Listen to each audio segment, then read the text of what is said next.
Right, here is a quick rundown of our mixed review in case we don't get time to do this in class. This is for test 1. So solve the following equations for unknown variable. You must show work on these to get any credit. Let's look at the first one. We have 9z plus 6 equals 15z minus 3. So I need to collect my z's to the same side, collect my constant terms to the same side, and then solve. So my first step usually is to look at each side to see, do I have any like terms? I don't. So I can go ahead and move on. So I can subtract 15z from both sides. It doesn't matter which order or even which side you go to on these. I could have just as easily subtracted 9z from both sides. Now we could do this at one step, and I think I say that every time, but it's just so you can have some nice notes and follow along a little bit easier. I'll do this in 2. So 9 minus 15, we have negative 6z plus 6 equals, and really be careful here, that negative 3, that negative sign for some reason just vanishes sometimes, so just be careful on that. All right, now what are we going to do? Going to subtract 6 from both sides. And I'll have negative 6z equals negative 3 minus 6 is negative 9. One more step here. Going to divide both sides through by a negative 6. Because again, the question we ask is, how is that negative 6 connected to the z? It's through multiplication, right? I undo multiplication with division. So that's why I divide. Those cancel. And I'm left with z equals, now I can go ahead and take care of this. I've got 2 negatives, going to give me a positive. And 9, 6, I can reduce that.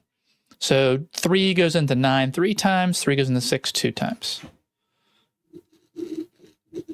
You could have just as easily written this as 1 1/2 or 1.5.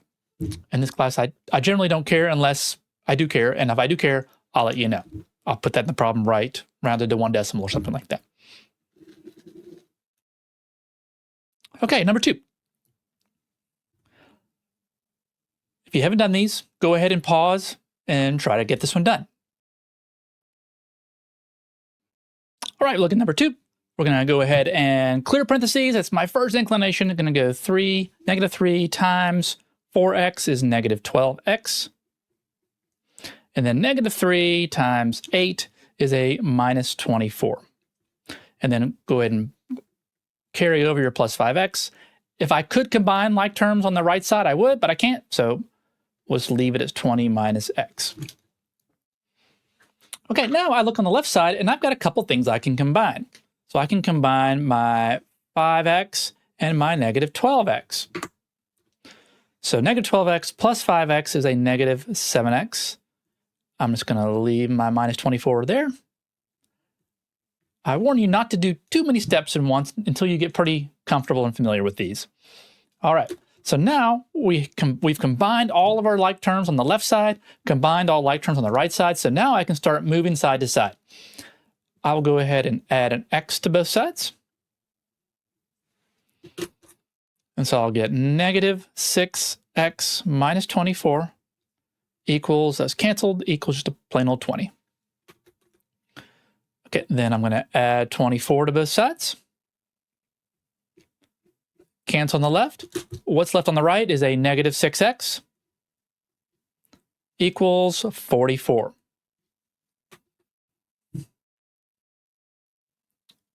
Divide through my negative 6. These cancel. And so I'm left with x equals negative 44 over 6. Now, we can simplify that a little bit. 2 definitely goes into both of those. So 2 goes into 44 22 times over 2 goes into 6 3 times. And we usually put the negative up at the top or right out to the side. I would not count off at all if you left it like that on the bottom. But we definitely want to reduce those fractions that I say are easy to reduce, but that have only they're fairly small numbers, and obviously they're both even, so 2 definitely goes into those. So I'd leave it like that. You could definitely say 3 goes into 22 7 times and have it as negative 7 1/3. That would be fine too. Or you could put it at 7.33. That's fine too. I recommend just leaving it there as the improper fraction. Look at number 3. Now we see fractions right off the bat are our pulse races a little bit, right? But we can handle this. Remember, our strategy is we look at every denominator and we find an LCD, the least or lowest common denominator. And then you multiply each term by that denominator. Now, to let you think through this, the least common denominator can't be any smaller than the biggest number, right? A lot of times I'll say this and students will say 2. Well, 16 doesn't go into 2 evenly. So it can't be any smaller than 16. So does 16 work? And it does. 2 goes in 16 and 8 goes in 16 and certainly 16 goes in 16. So 16 is what I'm going to multiply through each term by. And I'll just notate it this way. Like that. And so then you're going to distribute this 16 onto both terms, on both sides. So 8 goes in 16 2 times. 2 times 3 is 3. Or sorry, 2 times 3 is 6. So I've got 6t minus the 16 cancels at the 16, which you get 1. So 1 times 1 is 1. So the left side gets down to 6t minus 1 equals by the right side. Here's a common mistake. Make sure that t gets multiplied by the 16. So 16 times t is just 16t minus 2 goes in 16 8 times 3 is 24. Now, if you need to use a calculator on that, that's perfectly fine. Or if you need to draw those out and kind of sketch it out by hand, that's fine too. Okay, well now we have pretty much what we had in number 1. And this is done in math all the time. We take a problem that's a layer or two above what we're sort of used to seeing, and we, rather than trying to think, how am I going to solve for t? You think, well, how can I get it to something that's recognizable? How can I get to something that I already know sort of how to solve, a little more familiar with? And that's what we've done when we clear fractions. Now, you don't have to clear fractions. We could have subtracted t from both sides, added 1/16 to both sides, but then you have to get common denominators with a calculator. Not that big a deal. So again, I'm just showing you the way that I think through these. Okay, let's keep on moving. So I'm going to go ahead and subtract 16t from both sides. I'll get negative 10t minus 1 equals, so it's canceled. And make sure you bring down that negative sign. Keep on moving. Going to add 1 to both sides. I'll get negative 10t equals, what is that, negative 23. And one more step, and divide both sides through by a negative 10. Those cancel. And I'll get t equals, we can just say, we can make 2 positives. So we can leave it as 23/10. I'm definitely good with that. No common factors with those. Let me move that up a little bit. Or you can write that as, 10 divides pretty nicely into that. You could say 2.3. They're both fine answers. Or you could say 2 3/10. Those are all 3 good. Now, if it doesn't ask you to do that, I'm really going to recommend that you just leave it there. It's one less step. You don't have to think about that, and you could make a mistake in reducing it.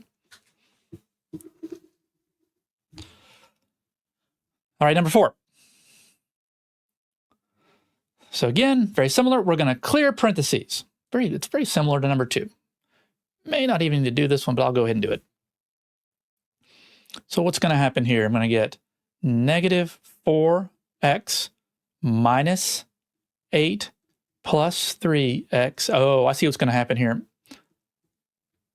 Equals 5 minus x. Okay, now what can I do? Well, I've got some common terms on the left side. I've got a 3x and a minus 4x. So that's going to give me a negative x. So I'm going to have negative x minus 8 equals 5 minus x. So what's going to happen on this one? When I add x to both sides, what is x minus x? Well, it's 0. So those cancel. And I am just left with negative 8 equals 5. Well, negative 8 does not equal 5. This is a false statement.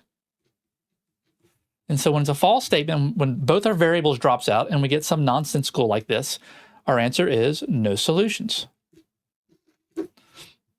Now, I don't think I have another one on here. No. So suppose that I ended up and I get an answer like 5 equals 5. If I got that, that's a true statement. If I get this when I'm solving, the answer is all real numbers. Any solution would work. Okay, so just know those are the two sort of quirky, I think I called them oddities in class, that come up. Okay, evaluate. So you want to be able to, when given a formula of some sort, an expression, and I give you values that you can plug them in. And so that's what number 5 is about. And so make sure you see that negative. So I'm going to say, and I really recommend every time you see something like that, you write it down. So 2 times -1 minus 2 divided by 2 times -1 plus 4 times 2. Okay, I don't think we need a calculator for this. 2 times -1 is -2. So I'll say -2 minus 2 all over. That's going to be -2 plus 4 times 2 is 8. We're closing in. So -2 minus 2, that's plus a negative. I'm going to say -4 over 8 minus 2 is 6. And that reduces to -2/3. Now, even I've seen students with the calculator, they mess this up all the time. You have to make sure on the calculator, when the fractions are written this way, it implies that there are parentheses around here. We just don't write them. Okay, so if you're going to use a calculator, make sure that you put, I'll even highlight these in a red, that you put parentheses around here. Otherwise, it's not going to divide right. Okay, evaluate. So another one that you just plug in numbers in the calculator, or we can just do it by hand. I kept the number small so we can do it by hand. And it's an order of operations problem, right? So we're thinking PEMDAS, right? So PEMDAS. And recall that multiplication and division are just left to right, and similar with addition and subtraction. So let's look at our parentheses here. So I'm going to have 4 times 7 minus 4 is 3. Minus 3 plus, and here I can kind of do I don't do 2 times 4, right? I can go 4 squared. So 2 times 16. All over. Here's where a lot of you missed it on prior assignment, is you did 7 minus 3. Why don't we do 7 minus 3 first? Well, we do what's in parentheses first. And after that, we're actually going to do multiplication. So let's write this out. 7 minus 3 times 5 minus 2 is 3. Okay, let's keep going. Now let's look at multiplication. Now we're going to just focus on the top. Because remember, when we have this big fraction bar, it's implied that we have a grouping symbol around the top and around the bottom. So we're going to do this entire top here. 4 times 3 is 12. Minus 3 plus 2 times 16 is 32. Divided by, again, be careful. Don't say 7 minus 3. We're going to do multiplication first. So 3 times 3 is 9. And you could have done a couple more steps in your head, but just so you can see what I'm doing here, I won't. When you have an addition subtraction, it doesn't really matter what order we go in. I say left to right. That's just sort of what we generally do. So 12 minus 3 is 9, and 9 plus 32 is 41. Over 7 minus 9 is -2. So that is a perfectly fine answer. We will usually put that negative up top when we're doing that. You could definitely say 2 into 41 goes in there 20 times. So 20, -20, and 1/2. All of those are perfectly good answers. Don't think you have to simplify these all the way down. Okay, let's keep going. Number 7, 2 pages that face each other in the book have a sum of 335. What is the number of the page that comes first? Okay, so we have 2 pages. We don't know what they are. So let's let the first page be X. It's an unknown. Now, if the first page is X, what does the next page have to be? Well, X plus 1. It's whatever that number is, and it's just the next page. And we know that when we add these, the first page plus the second page, I'm going to get 335. Again, here's my first page. And then here's the second page. And we know that they sum to 335. So I can say 1x plus 1x is 2x. So 2x plus 1 equals 335. And relative to the other equations we do, and this is actually pretty easy. I'm going to move over here, didn't give myself a whole lot of room. So 2x equals 334. And we're one step away. Divide both sides by 2. And I'm going to get x equals, let's see, 300 would be 150 plus 17, 167. And after you solve these application problems, these word problems, make sure you go back and see that we answered the question. It says which page comes first. X is the page that came first, so we are good. So page 167 is my first page. If it said what was the second page, you would add 1 to that, be 168. And you can kind of check that. Is 167 plus 168 equal to 335? It is. Okay, number 8. If 6 times a number is subtracted from 2, the result is 4 less than triple the number. It's kind of a lot to think about, right? So let's write some stuff down. So 6 times a number is subtracted from 2. So you got to be careful here. In English, when we say something, we're not necessarily going to write it mathematically left or right that way, right? Like if I said, what is 2, what if I said 5 subtracted from 8? You wouldn't say 5 minus 8, you'd say 8 minus 5. And similarly, here we're going to say 2 minus 6 times some number, and x is going to be that number. The result is, so there's my equals, 4 less than triple the number. So similar, 4 less than triple the number. I'm going to triple the number and subtract 4 from it. So it's not 4 minus 3x. That's the hardest part. Once you get that, I don't think it's too bad. So let's go ahead and subtract 3x from both sides. And just to save myself some room, I'm going to subtract 2 from both sides.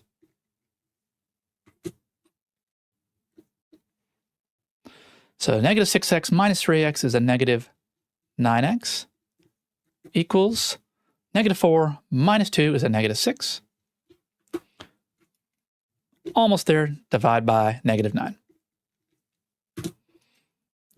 Those cancel. My 2 negatives give me a positive, and I'll get x equals, I can go 3 into both of those, 2/3.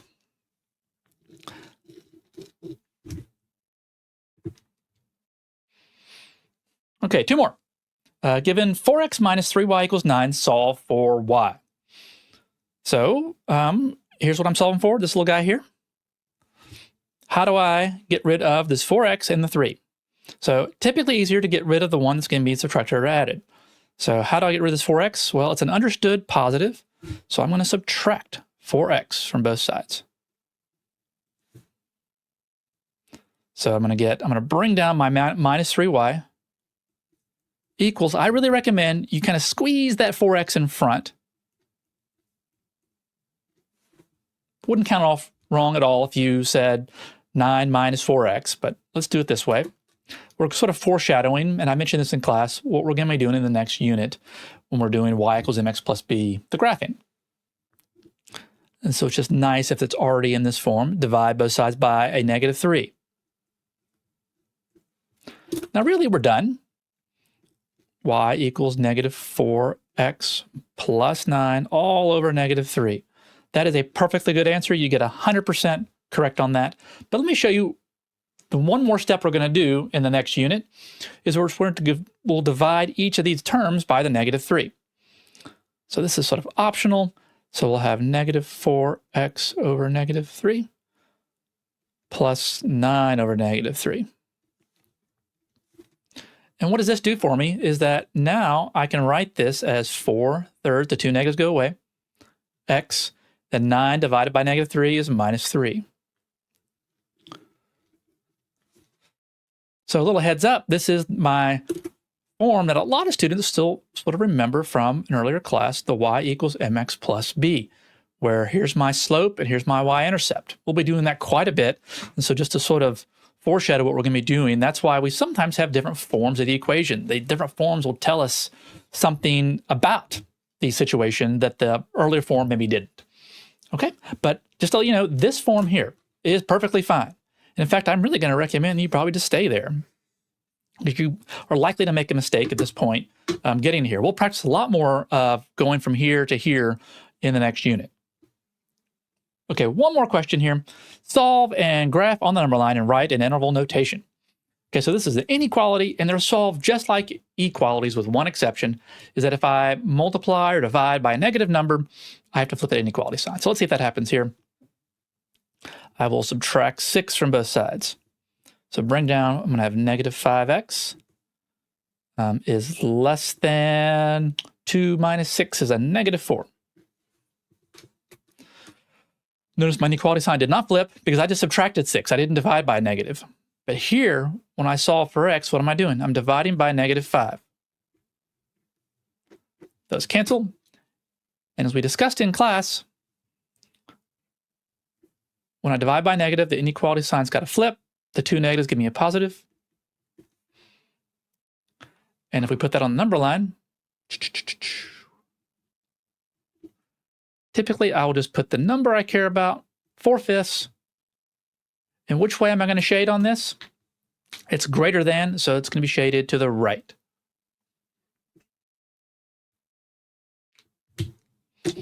And it asks for interval notation, and recall interval notation. It's going to take that parentheses there. I'm going from 4/5 all the way to infinity. All right, and that's it.